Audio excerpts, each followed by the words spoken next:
Hello everyone, welcome back to my channel.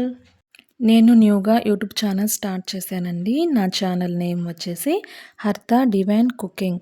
నా ఛానల్లో all variety food videos post చేస్తానండి. మీరందరూ నన్ను ఆదరిస్తారని కోరుకుంటున్నాను. ప్లీజ్ అందరూ నా ఛానల్ని సబ్స్క్రైబ్ చేసుకోండి. ఈరోజు నా ఫస్ట్ వీడియో కాబట్టి పాయసంతో స్టార్ట్ చేయాలనుకుంటున్నానండి. సమ్మర్లో ఎక్కువగా దొరికే తాటి ముంజలతో సింపుల్ అండ్ టేస్టీ పాయసం ఎలా చేయాలో చూపిస్తాను. ఇక లేట్ చేయకుండా వీడియోలోకి వెళ్ళిపోదాం.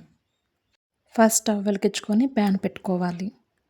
ప్యాన్ హీట్ అయ్యాక 1/2 లీటర్ ఫుల్ క్రీమ్ మిల్క్ పోసుకోవాలి. ఇప్పుడు ఈ మిల్క్ చిక్కబడేలా కలుపుకుంటూ ఉండాలి.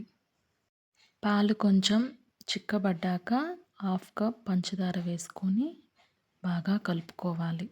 పంచదార మొత్తం కరిగిన తర్వాత స్టవ్ ఆపేసి ఈ మిశ్రమాన్ని 1 అవర్ ఫ్రిడ్జ్లో పెట్టుకోవాలి. ఇప్పుడు శుభ్రం చేసుకున్న తాటి ముంజలను చిన్న చిన్న ముక్కలుగా కట్ చేసుకొని పక్కన పెట్టుకోవాలి. పాలు పూర్తిగా చల్లారిన తర్వాత ముందుగా కట్ చేసుకుని ఉన్న తాటి ముంజల పీసెస్ని పాలలో వేసుకోవాలి. తరువాత 1/2 టీ స్పూన్ యాలకుల పొడి, వేయించుకున్న జీడిపప్పులను వేసుకొని బాగా కలుపుకోవాలి.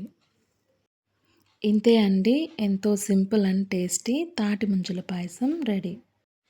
ఈ పాయసం సర్వ్ చేసుకొని చల్లగా తింటుంటే కడుపులో చల్లగా మనసుకి హాయిగా ఉంటుందండి. ప్రతి ఒక్కరూ తప్పకుండా ట్రై చేయవలసిన రెసిపీ అండి. ఇప్పుడు తాటి ముంజల ఉపయోగాలు చూసుకుందామండి. తాటి ముంజలు అనేక ఆరోగ్య ప్రయోజనాలను కలిగి ఉంటాయి. ఇవి శరీరానికి చలవ చేస్తాయి, రోగనిరోధక శక్తిని పెంచుతాయి, శరీరంలో విష పదార్థాలను తొలగిస్తాయి. తాటి ముంజల్లో అధిక నీరు మరియు తక్కువ క్యాలరీలు ఉంటాయి కాబట్టి తరచుగా వీటిని తినడం వలన బరువు తగ్గడానికి సహాయపడతాయి. నా వీడియో మీకు నచ్చినట్లయితే లైక్ చేయండి, షేర్ చేయండి, నా ఛానల్ని సబ్స్క్రైబ్ చేసుకోండి.